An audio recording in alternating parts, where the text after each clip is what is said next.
building my very first waterfall pondless feature.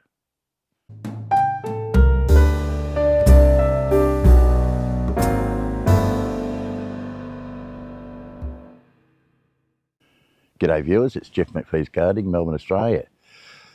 We're going to do a video about building a little waterfall which has no pond, and I'll show you in a minute our setup. I've never done this before, so I thought I'd just do a video on how to go out of my comfort zone, do something that I've never done before and give it a crack. It's going to be a little waterfall that's going to flow into a creek and then fall into a pondless reservoir, so that it'll then circulate back through into the waterfall. Never done it before. All the pond experts that may come across this video say this guy's clueless. Yeah, I am clueless with this, but I've done a little bit of research and I'm going to give it a go. And if successful, I've got quite a few customers that actually are quite interested in having a look at what I've done and interested if I might do it. I'm not sure. I just want to do it. I want to see what's involved, and I want to see how difficult it is. Now, with a bit of this and grunt and a bit of cursing and a bit of luck, I reckon I can pull this off.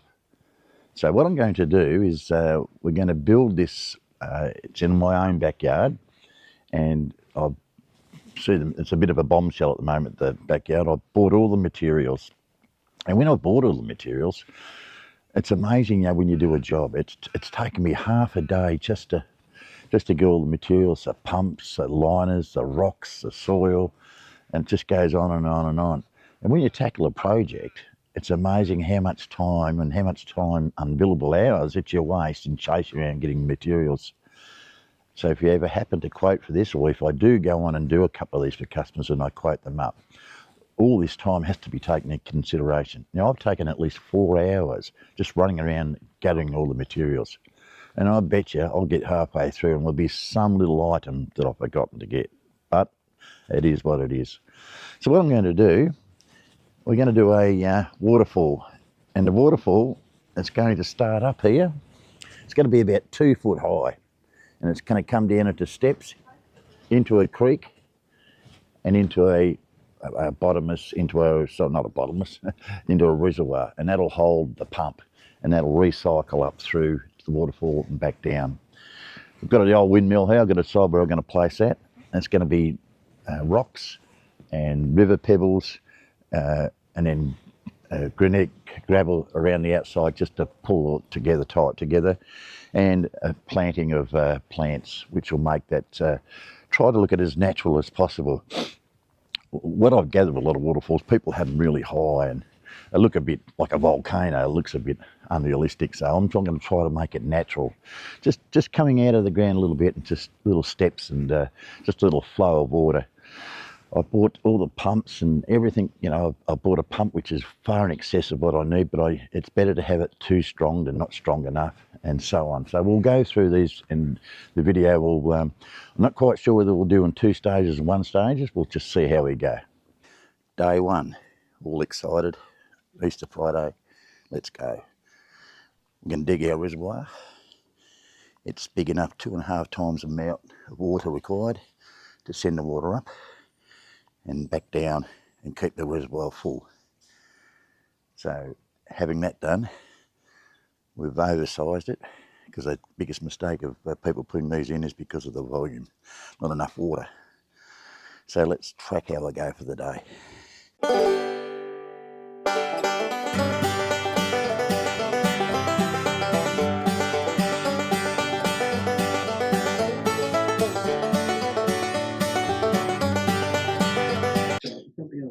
Okay, we're progressing with the hole. So I don't know whether I mentioned before, but the dimensions of the hole will give us a volume 2.5 times the amount of water that's going to be in the waterfall creek itself.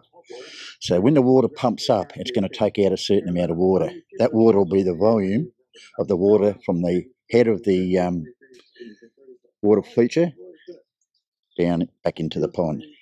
So we're going to use 150 mil by 0.2 by 25 mil by 3 metres. It'll give us over 250 odd litres I'll need. So I'll make it 300 litres. Because if you haven't got enough in your reservoir, you're going to drain it out in no time, and you're going to lose a bit for evaporation, etc. So a bit of a splashing. So yeah, so what we've done, we continue with a hole, and we're using the same soil to build up our waterfall feature. So if you can sort of see what I'm doing, I've got my spillway set up. So it'll go into a pond, a little pool, and it'll step down to the next level, and we might be able to get another one, and then it'll drain into the pond. This is clay soil. It's heavy clay. I see a lot of these videos of guys doing these water pond features, and I realise what they did. They used sandy soils and so much easier, but gee, clay. I tell you what, I wouldn't want to be doing one commercially in clay. It'd have to be, fortunately my area I service is sandy soil, but our soil down in Clyde, it's really heavy clay. I mean, magnificent for the roses, as you've seen over the past videos. The roses love the clay. But digging it up, it's certainly a task, but we're getting there. So my grandson Jesse, say hi. Hi. He's just compacting all the soil down for me. Thank God he's there. I need the help. I'm starting to wear out already. So it's important that the pond, not the pond, the creek, the bed of the creek is solid, so that we don't want any settlement. So we've just got to keep compacting the clay down layer by layer. So yep, I think he might deserve a nice cold drink at the end of the day for sure, like me. Okay, so the hole's completed.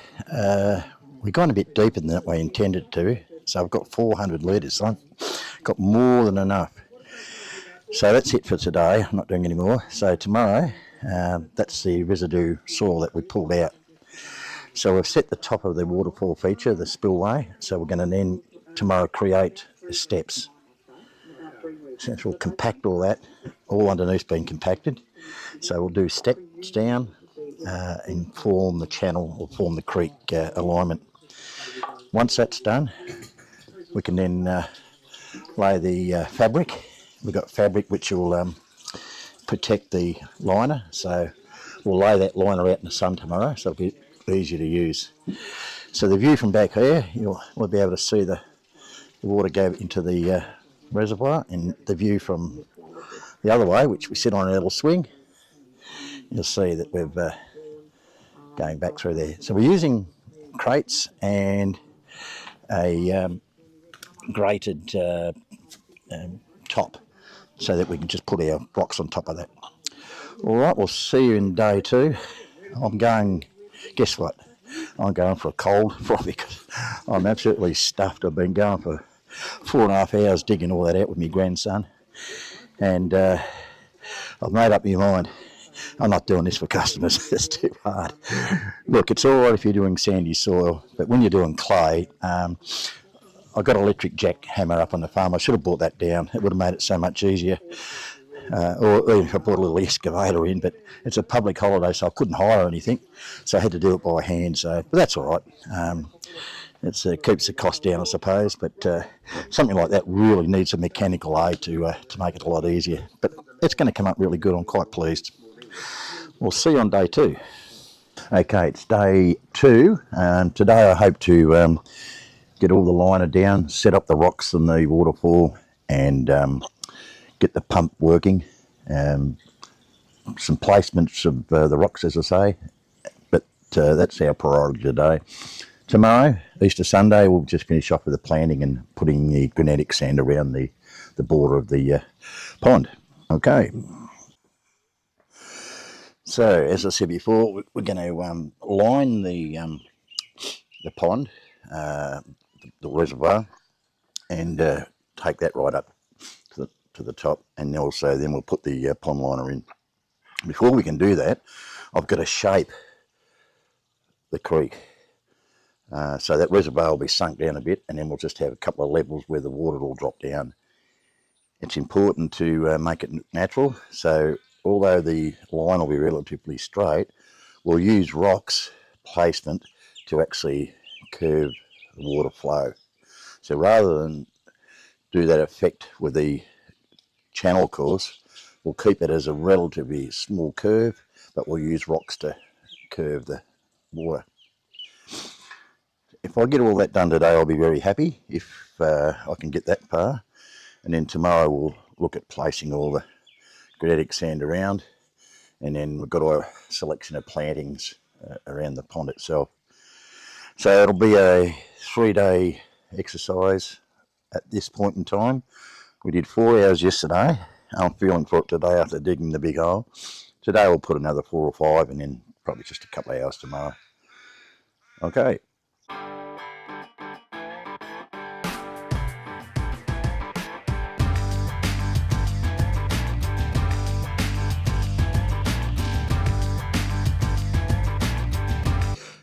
Now, what we've done, we put the underlay in the hole. That's to protect any stones that may rub against the liner when we eventually put it on. And the remaining, I've just used wash sand, packing sand or paving sand, and that's just to, again, protect the liner for the future. You don't get any little bits and pieces that might rub onto the liner. But that's, plus using the sand, I can shape it better than the liner. I tried using the underlay, and using the sand, I find, is so much easier because you can actually shape the shape that you want, and then we'll then put our liner in, and then we'll put our rocks in, and away we go. Okay, the important thing here is to make sure that we get the water from the reservoir, the top of the waterfall, falling down easily into our reservoir. Now, continually you've got to check the level, so we're going to make sure a couple of things there, that our spillway is level and sloping forward. Each pond has got a fall as we go down. So it's a nice gentle fall without creating a rapid, because we don't want a rapid on this one. We just want a nice gentle stream. That can be increased by the pump volume of water, but we want just a nice gentle stream. So we're not after a rapid, loud, noisy. We just want a gentle stream. That's what we're after. Packing sand makes it so much easier to level, I found. That's a little trick that I certainly would do that again using the packing sand. I've made sure there's no, stones or bits and pieces that may rub against the liner. So that's very important, just to make sure you've got all that covered. So once we do that, we'll put the pond liner on, put the stones on. Then we'll use a landscape foam, which will fill in all the crevices of the around the rocks, so that the water goes in the stream itself and not go under the rocks. We want to see the water, and we'll apply that. And then I guess it's just placing the rest of the rocks, planning it out, putting in all the gravel surrounds, sitting back on a chair and admire the good work. So we'll continue. In the meantime, I've got to wait a little bit for my liner to it's out on the driveway getting cooked at the moment to make it nice and pliable to use. Okay, so we've got our pump, and we're going to use a flexible hose because it's go around corners and it won't kink. It's kinkless, that's what it is. Because if you use a poly pipe, it tends to kink, and what happens, you're going to reduce your water flow, and of course your water feature won't be good. So we're going to bury that underneath, follow that right up to the spillway, and that will obviously go down to the bottom when put our liner in. Now I've got to put a little trapdoor on the corner here, because from time to time this is going to need cleaning out. The sponge, obviously you're going to get some dirt over the period of time, so it'll need some cleaning out. But it's a fairly strong pump. It's 5,000 litres per hour, but then you're going to lose a bit because I've got up 0.8 metres, and then climbing up to the top, which is another 0.4. So you're looking at nearly a metre, just over a metre in the rise. So you're going to lose a little bit of pressure there, but that shouldn't be too much of a problem. Okay, so we'll go and get our liner. It's now ready. It's been in the sun, so it's nice and pliable. And we'll lay the liner in. And I've made, when you cut the liner, allow, heaps extra, because once you render all that in and haunch it in so that you've got a seal way for the water to go through. And if you've got excess liner, you can just cut that back later on. But it's no good in putting not enough liner than too much. So I've gone, you know, 1/2 metre each side of the causeway and 1/2 metre around the reservoir. Okay, we'll go and get that and we'll see how we go.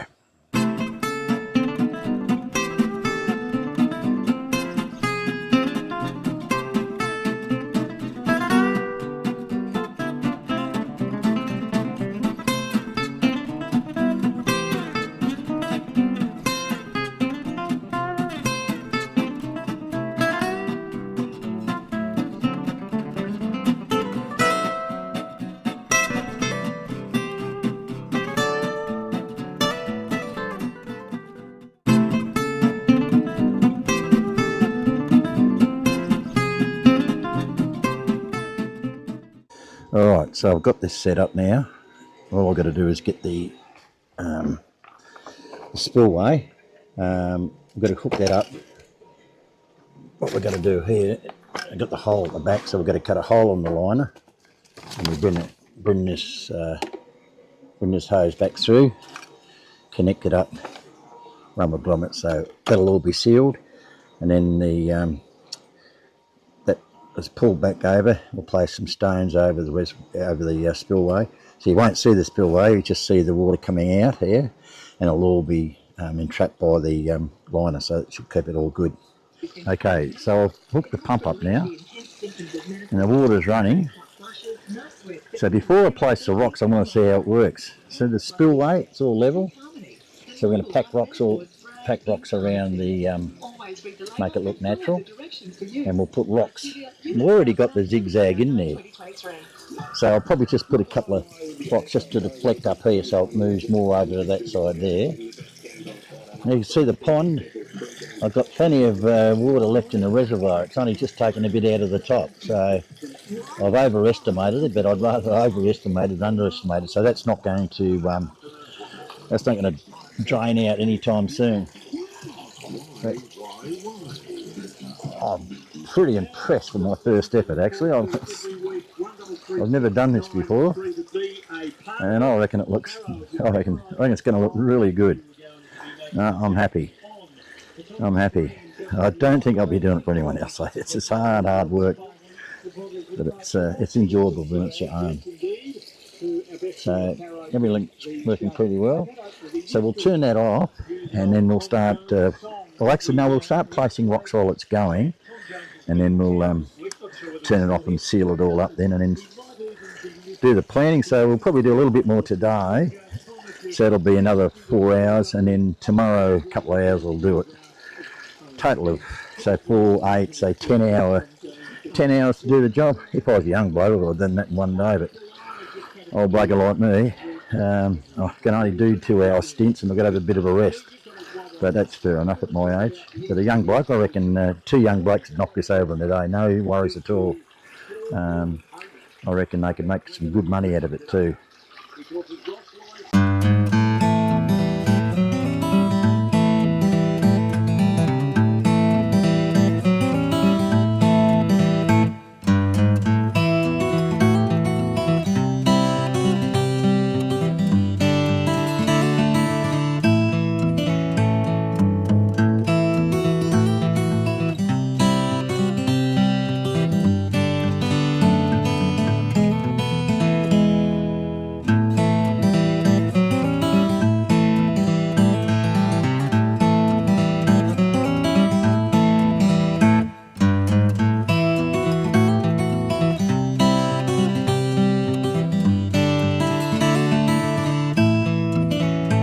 Okay, we're in day 3.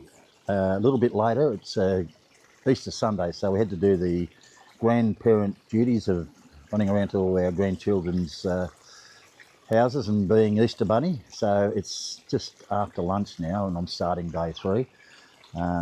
So today I want to get all the plastic hidden away. Sorry, not plastic, the pool liner hidden away. So that'll be haunched up around there so the water can't escape from the channel. It's been going all night. the water level's still what it was last night, so I know I haven't got any leaks, everything's fine.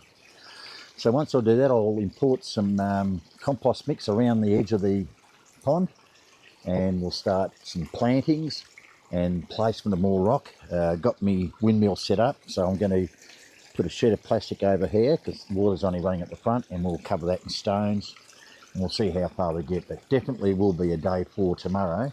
But as I say, if I do 2 or 3 hours today, I'll be happy. Sorry it's been a long video. I don't know whether to cut this one in half or a third, or just let it run the full length. I'll probably let it run the full length. And if you're still watching by now, at least I know I've got some dedicated viewers, but I understand it is a long video.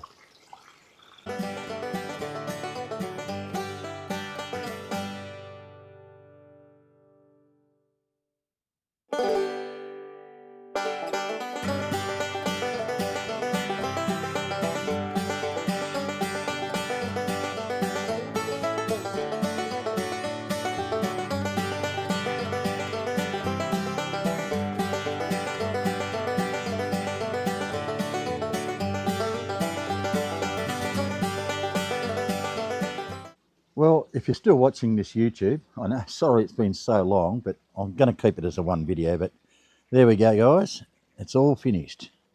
So we did 4 hours Friday, 4 hours Saturday, and 3 hours, actually 4 hours today. So there's 12 hours. As you can see, planted out.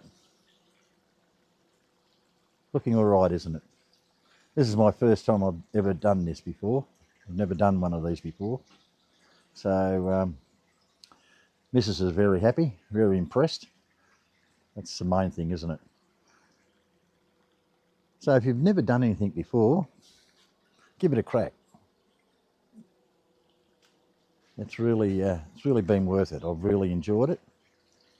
Very peaceful, quiet, lovely. Well, there's our YouTube video of my first time ever making a waterfall feature. Haven't done it before, really enjoyed it. Learned a hell of a lot. I think one thing about doing jobs that you've never done before is the amount of time it takes to do it. This, I never dreamt that it would have taken this long, but it has. Lots of little fiddly bits. The cost, I never thought it would cost as much. I predicted probably 500. It's cost me 1,000 in materials. So when you're doing a new thing that you've never done before, it needs a lot of research, and I should have probably done a little bit more research. It was an off-the-cuff thing to do. I was really keen to make a YouTube video about it, but it brought me out of my comfort zone, and I think that's important, that you think about doing whatever you want to do.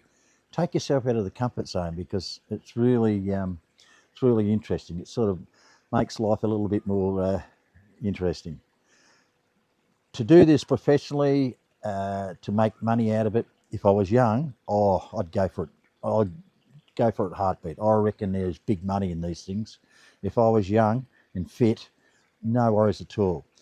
Coming on to 70, I'm a bit too old for it. Unless I had a few young blokes helping me out, there's no way knowing I would do this for a customer, because it's just, I'm absolutely stuffed. But if I was young, I reckon there's big money to be made. So any of you guys out there that are young, starting out your business, and you know, half a brain, you don't have to be an expert, but you do a few of these and you'll soon learn the shortcuts. Next time I do this, I'll probably do it a lot quicker, because I know a little shortcuts. So the guys that are doing it all the time, you know, it's horses for courses. Well, thanks very much for watching this very, very long video. Look, I'm sorry if you're still watching. Thank you so much for doing that. If you haven't, well, you won't know, will you? But thank you so much, and I appreciate it. And we'll see you on the next one. And I promise you that they'll be a lot shorter. See you later. And don't forget, new to the channel, subscribe, share, like, and more importantly, some comments would be appreciated. Let me know if you thought it was too long, and do you reckon next time I could sort of compact it a bit, which I probably should have. See you guys, bye.